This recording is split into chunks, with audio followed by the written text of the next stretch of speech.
Hey there, everybody. Welcome back to another episode of the Build Your Copywriting Business podcast. Hey there, Kate. Hello, hello. Hello. Okay, now the topic we're going to dig into today is one that if you're a newer copywriter, you might be concerned about, but you might not actually be concerned from the right perspective.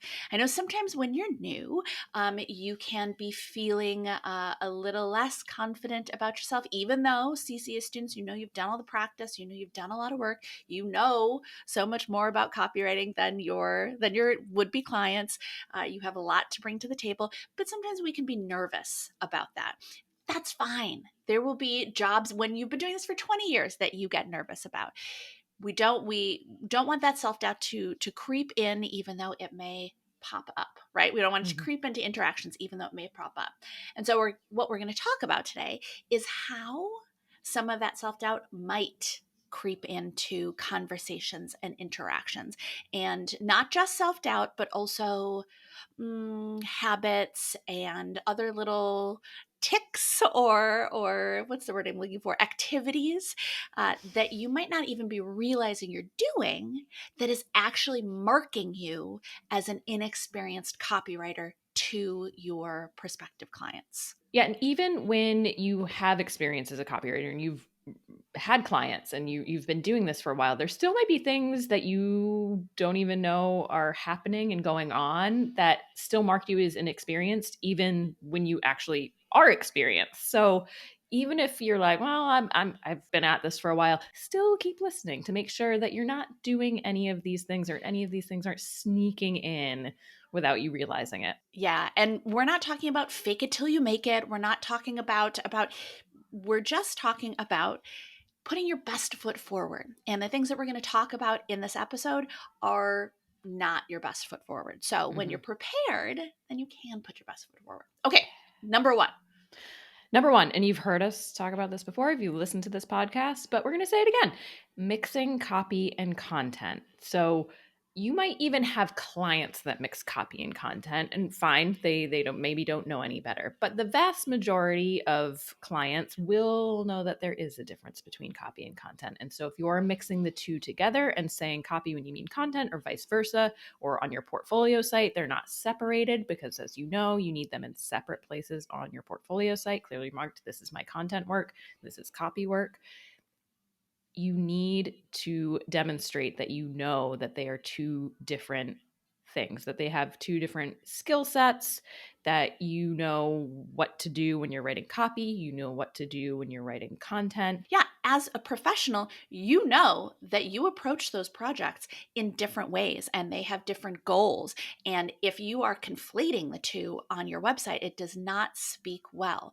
I still think to this day, poor thing, I still think about a girl who applied for a job like the company I was working at like 15 years ago, and you're talking about how much she loved copy and she was such a great copywriter. And I went to her portfolio site, and her entire portfolio was just content. And I thought, oh, honey, good luck. You have no actual copywriting experience. And imagine if someone comes to your website, maybe you do have copy experience, but because you've mixed the two on your portfolio site, imagine that the first thing they see is content. They click through and they go, oh, the same thing. Oh, honey, you don't know the difference. So you need to demonstrate that you do know the difference. And quite frankly, too, if it comes up in conversation and your client doesn't know the difference, you can always let them know too, and just very gently say, actually, there's a slight difference between copy and content. Here's what the differences are, and here's why and where we use them in different places. That is going to help establish you as an expert. But of course, only if it comes up in conversation. Yeah.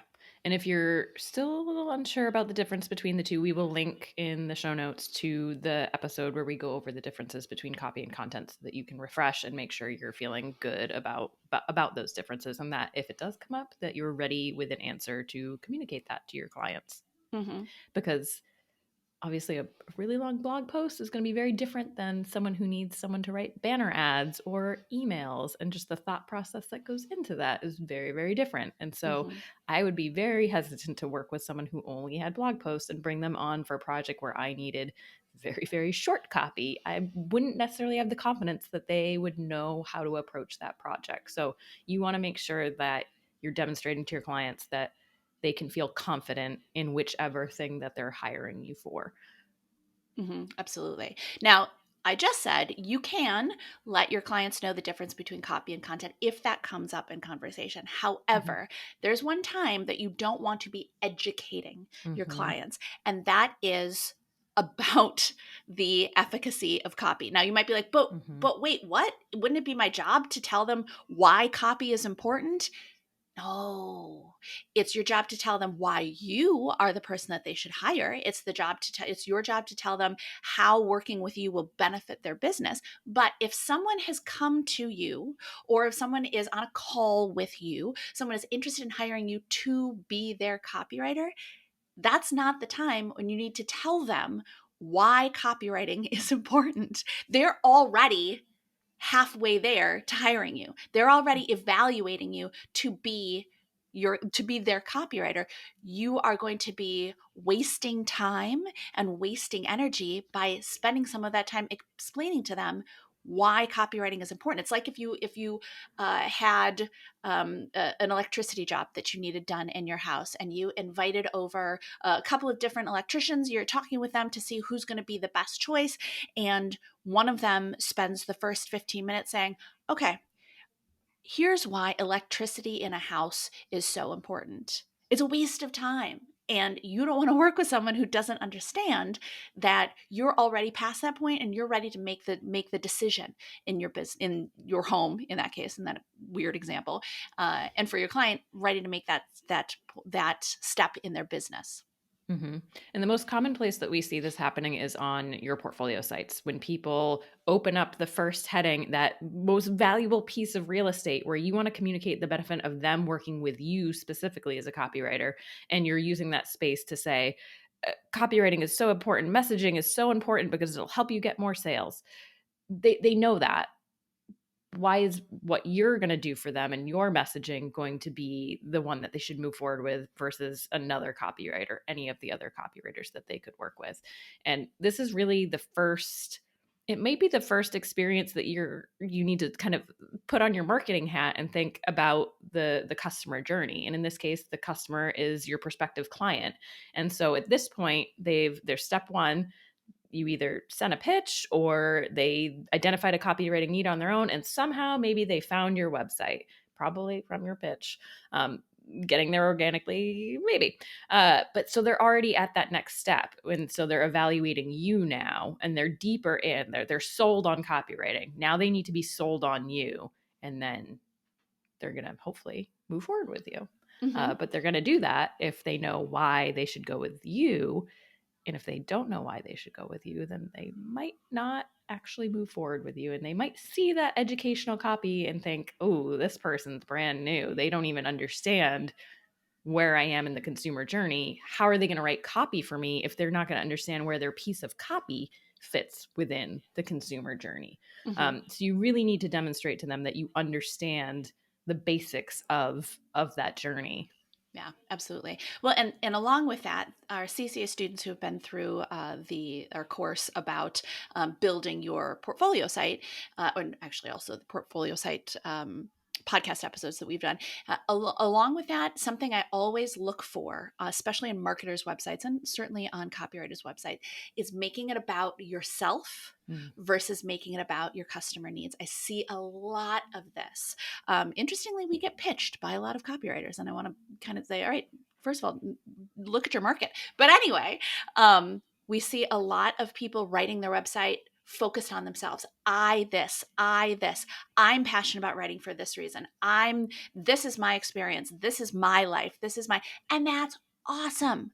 I love that. Your mom loves that. Your significant others love that. However, you are not the most important person on your portfolio site, which I know sounds so crazy, but the purpose of your portfolio site is not for you to talk about what you love and what you're passionate about. The purpose of your portfolio site is to convey to a potential client what you can do for them and how you can benefit their business. So when one's, not yours because you're too smart for that, when one's portfolio site or one's website is focused on themselves and what they want to say about themselves, that is always to me a red flag that they are either brand new or they haven't taken the time to actually apply the tenets of copywriting and marketing to their own website, which also can mean that they're brand new. Either way, huge red flag.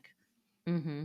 Yeah, do a control F, find and look for those I or my, and see if you can flip that into speaking you, as in your prospective client, and see Yeah. how you can rework all of those lines. Another common one, just as you said that, I was thinking of, I love words or I love writing. Great. We would hope so if you were a copywriter.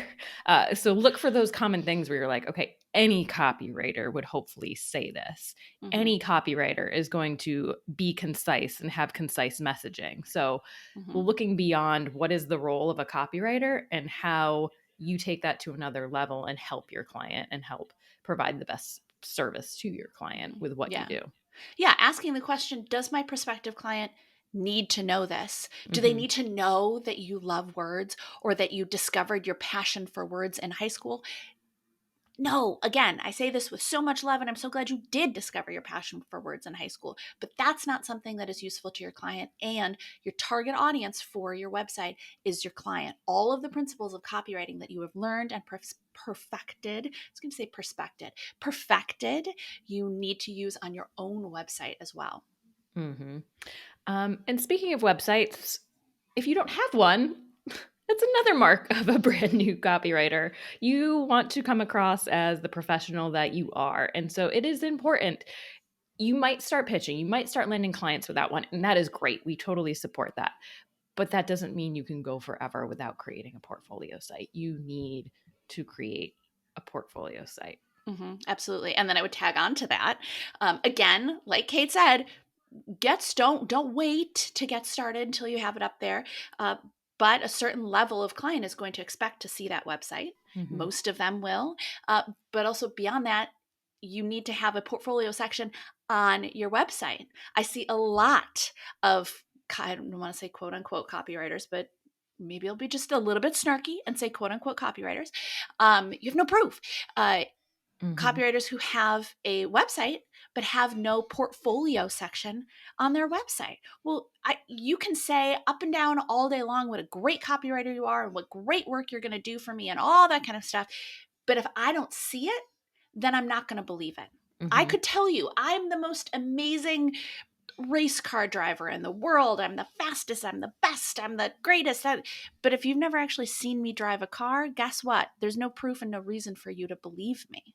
And sometimes there's, I'm going to use quote unquote proof on people's sites that say things like, have helped generate $13 million in sales for my clients, and they throw out these numbers. Again, there's no proof. But these numbers, any savvy client is going to understand that copywriting is one piece of the marketing puzzle, if you will. And so, yes, could you put, I'm thinking subject lines. Like arguably that is all copy is the subject line. And so if you have a great open rate on a particular email, then yes, you can attribute that to that subject line. But even then, it's because it went to the right audience, and the copywriting is not responsible for creating your client's email list. So it had the benefit of going and being sent out to the right audience and the right group of people where that subject line was able to be its most effective. Whereas that same subject line to a completely different email list might have bombed. And so knowing when to attribute it to copy and when it's actually just that you're part of a team, that you are a team player, and that you are part of a team, and that there's a lot more to what you're doing than just saying arbitrarily it helped generate this many billions or millions in sales or whatever it is. Absolutely. Okay, now talking about sales, let's move over a little bit into numbers, into rates. There are actually a couple of different mistakes that can mark you as a an inexperienced writer. I think the number one, the most glaring one, is charging by the word instead of charging by the project, depending if it's a project, or charging by the hour if you're contracting with them or something like that. You will often, or at least sometimes, see content writers, content only writers, who are charging by the word, even though that's not the best thing to do in that scenario anyway. But here's why it's especially problematic for copywriting. Copywriting is not just writing words. There's so much more to what we do. In fact, a lot of what we do is the actual editing, is coming up with a headline or coming up with some body copy, and then digging in and figuring out how to make it even better, how to optimize it, how to cut out what is not necessary. If you are being paid by the word, you are effectively penalizing yourself for being good at what you do, for not being verbose, for making your message as concise and impactful as possible. So you will never ever see a professional copywriter who charges by the word, and that is a huge mark of either being a brand new copywriter, and I know CCA students are thinking, well, I would never charge by the word anyway. Either being a brand new copywriter or not actually even being a copywriter, and just kind of writing for doing blog content and thinking, all right, now I'm going to be a copywriter, I'll try that out. Charging by the word is a huge mistake. Mm-hmm. Yeah, you're going to penalize yourself too. Not only are you going to red flag to your clients that you're not a pro, it's even if you do get hired, you're just gonna, I'm thinking of copy projects I've done where literally like it's a 1-word headline and then maybe like 5 to 7 like for a banner, like, so a total of 9 words. I'm going to charge 5 cents per word, and this would have been a $1 whatever. No way. That took me hours to concept. The whole concepting phase, I feel like, is one of the longest steps in being a copywriter often, where you're coming up with how are we going to approach this problem? How are we going to tackle this? Here are all of our ideas, and okay, we're going to whittle it down to the best 1 or 2, and those best 1 or 2 might have all of 10, 20 words total. Yeah. That's not a $2 project. Yeah, or a tagline project. Those are often like 5 or 6 words maximum. And those are some of the longest projects, like days, biggest weeks. project, yes, that you will ever work on. There are so many possible iterations. And because it encapsulates an entire company, there are also so many levels of stakeholders. It can be a massive project. To charge by the word would be so absurd. You would absolutely cut yourself off at the knees. Yeah. And quite frankly, as a client too, if someone was going to charge 5 cents a word for a copywriting project, and I'm thinking, okay, they're not even looking at it as like, oh, a deal, $5 is what this is gonna. They're looking at it like, how good can this be if this person's gonna charge me $5 for a wildly important project? How much effort are they actually going to put in if that's all that they're charging? If someone's charging $5, I would think, oh, okay, you're spending 10 minutes on, not even. There's no way. Well, and that's point number 2. I think that sometimes newer copywriters will undervalue themselves and undervalue their work, and either and charge a very low rate. And that is a huge red flag for potential clients. Because if you don't value your own work, why would they value your work? It doesn't look like a bargain. It looks like you're not worth their time. Because remember, it's not like they're trying you out. They are spending time and effort to get this copy from you. And if they can't be confident that what they get is going to be something they can use, they have wasted time with you. So if it's like, well, if I charge them a low rate, then maybe I'll get in before other copywriters will, or I'll get in instead of other copywriters. That's absolutely not what they're looking for. They're looking for someone who can do the work. And if they're not confident based on your rate that you can do the work, they're going to pass. Nobody has time for that. And we just recorded an episode, so I'll link it below as well, of how copywriters hit 5-figure months, how you get to a 10K month. And the way you do that is not by accepting any rate that gets thrown your way. You need to have your standards, and you might have different standards. We would go over this in the episode deeper, but really quickly, you need your rate that you have. And if you feel compelled to say, okay, if a client from this industry that I really would love to break into comes and offers me a slightly lower rate, what is that lower rate? What are your specific bullet points for having a reason to lower your rate and take a slightly lower rate? We're not talking huge jumps here. And what is that rate? And setting that and walking away from projects that don't meet your no lower than rate. Mm-hmm. Again, it's your business. You might have your rate and you say, no, I never go lower than that. And that's great. But if you feel like, okay, there's certain scenarios where I would like to have some flexibility, then great. But set that number and be able to walk away from it, because taking anything that your client is willing to offer you either makes it look like you haven't actually thought through the project well, of like what meetings it's going to entail, what actually is going to be required to go into this, or that you're very, very desperate and you just want to take whatever work gets thrown your way, which when you're starting out, I understand you're just like, I just want my first project. Yeah.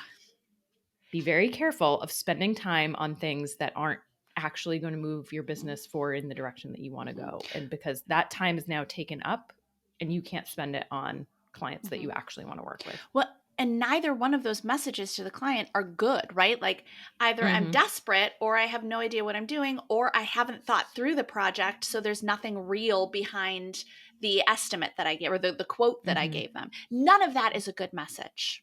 Yeah. And it doesn't look well if you want to work with them again too, to say, okay, well, I took this significantly lower rate, and then why would your client's going to expect that same thing again? And so how is this now? You're saying it has to be double? What? Yeah. It becomes, you lose your professionalism and trust really with your clients if they feel like there's nothing backing up your rates. Absolutely. Well, and another one, something that marks you as brand new and or not confident, is not following up with your clients, of sending out a request to get on the phone and then never sending out anything else again because you're nervous and you don't want to bother them. And CCA students know how important the follow-up is.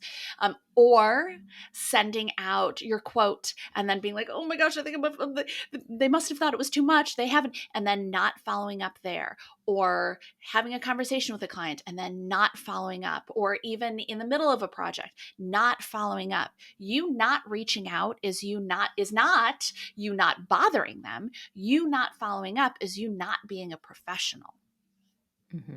Yeah, it's not that you get it out of your mind. I don't know how, but just let go of the fact that you are bugging anyone. You are a professional, as are they. You are running a business. They expect you. That is helpful to them. So switching your mindset that you're not bugging, this is helpful. Oh my gosh, this was in my inbox. I meant to reply to it. Thank you so much for reminding me that this was something on my to-do list. You need to communicate, and you need to take charge of that communication with your clients. You can't wait for them and just cross your fingers and I hope they get back to me. That's your job. You're taking work off of their plate. You're helping lower their mental load by being that reminder in their inbox. Yeah, sitting back is not being a partner as you want to be. It's being passive. And that's not, first, not a great sign for them. And it's also not how you're going to be able to build your business. And then along those same lines, when you are in communication with a client, you have to be willing to ask questions. If there are things that you don't understand, if there are things that you don't know, if there are elements of the business or elements of their target audience that you don't know, you have to be willing to ask those questions. Remember that clients don't know how to be clients. So they're going to give you the information that maybe they think you need, but they're not professional copywriters. They don't know what you need, and they don't know what you do and don't know. So you need to be the one who asks for the information that you need. Yeah, you need to be able to take control of any client communication, really. They are looking to you to be the service provider providing copywriting services. And as part of that, you need to lead these discussions. And that includes asking the right questions for your client to get the information you need. It doesn't mark you as a newbie to say, hey, excuse me, you said this term. I just want to clarify what you mean by that. That doesn't mark you as a newbie. What marks you as a newbie is if you don't ask that question and then you're unable to produce the copy that you need to produce because you felt uncomfortable speaking up in the initial conversation. And now we're 2-3 weeks into the project and it's due and it didn't hit the mark just because you didn't think to do that back then, or you thought to do it and you just were uncomfortable. So remember that you leading the discussion and taking charge is actually a sign of you being the professional that you are. When you sit back and you let the client take control of the conversation and make them, I mean, that's work again on them to try to figure out what they don't know what you need. So you need to lead any interaction that you're having with your client. Your job is to make their lives easier. And anytime that you're not doing that, you are not fulfilling your role as a copywriter. You know, we talk a lot about, and we mentioned a little bit earlier, that copywriting is not just getting a project, writing some words and sending it back. It's so much more. It is, yes, it's also editing, as we said earlier, but it's also interacting with the client. It's helping the client plan. It's helping the client strategize these projects. And if you're newer, you might think, oh, I don't know. Yeah, you will, because you practice this. And when you are in communication with the client, as you're talking with them, you will have ideas, you will have input, all of that kind of thing. But it's those communication, those elements of communication that are a big part of what makes us copywriters, which actually leads to the next one, the idea of not proactively suggesting projects to your clients, of just passively sitting and receiving projects. And yes, certainly as we're saying that, I'm sure it's like, well, but I just want to sit and receive projects. That sounds great. And yes, it can be lovely. It'll probably to happen. Just, yes. Yeah. However, that's one way. You need to be in a give and take with a client, meaning that as you are working with them, if you have ideas for additional projects, mention it. And obviously, you're only going to mention projects that are going to benefit the company. So guess what? That benefits your client. You're not trying to scam extra work out of them by suggesting a project that will genuinely benefit their company. That is part of being a partner. And you might even suggest projects that don't involve copywriting. You might say, hey, I thought of this idea. Have you guys thought of that or done that? And you just might pass that along just out of goodwill. And there might be some that the client takes you up on and that you are involved with. And there might be some that they say, no, we're not going to move forward with that. Here's why, or that's something for down the line or whatever. But the point is that you're engaged in a conversation and that you're giving ideas as they come to mind and not just kind of sitting back and being a producer. You want to, all of these points really come down to you being a partner for your clients. What can I do for my clients? How can I best serve my clients? And how you can best serve your clients, often does benefit you. But sometimes it's that goodwill of like, hey, I have this idea. And even if it doesn't move forward, it's just like when you pitch a client the idea, it's showing that you're thinking about their business. It's not necessarily needs to be the idea that they end up moving forward with. It's just them knowing, hey, we have a really great partner in this person. And we're going to keep giving them projects because they also keep suggesting things, even if it's stuff that we're not moving forward with. Absolutely. Well, and I think that as we were kind of saying earlier, that a lot of these mistakes, yes, some of them can come down to not actually knowing what they're doing. That would not be you. You know what you're doing. But I do know what I'm doing. You do, and the listeners do. But a lot of it will come down to self-doubt, feeling nervous, feeling afraid, not feeling confident in your skills. But don't make it about you. Your interaction, every interaction with your client is not about you. It's about what you can do for your client. It's about how you can be the best partner for your client. When you stay focused on your client, there's a lot less room for self-doubt. So practice and we're humans, right? This is what we do, but practice thinking less about yourself and more about your clients. Because it's when we think about ourselves and when we're focused on, well, I don't know, am I good enough? Set that aside and focus on what you can and will do for your clients. That is always going to send you in the right direction. Now, not, of course, to the extreme of I gave them a deadline and they missed the deadline, so I'm just going to, you're not going to bend over backwards. You're still going to be a professional and you're going to respect yourself so that your clients respect you. But when you think in terms of how can I be the best partner for my client, that is almost always going to guide you in the right direction. As long as, like I said, you don't go too far. Okay, so we've given you a lot to think about. This would also be a really good one to go back and make notes so that you have them before client calls or before client interactions, just to make sure that you are giving them your A game at every opportunity. Because we know that's what you want to do, and we know that with a little bit of practice, that's absolutely what you will do. And so with that, we will catch you guys in the next episode. Bye, everybody. Like what you heard? Hit subscribe so you never miss a video. And if you're ready to take the first step toward becoming a copywriter yourself, sign up for a free video training right here.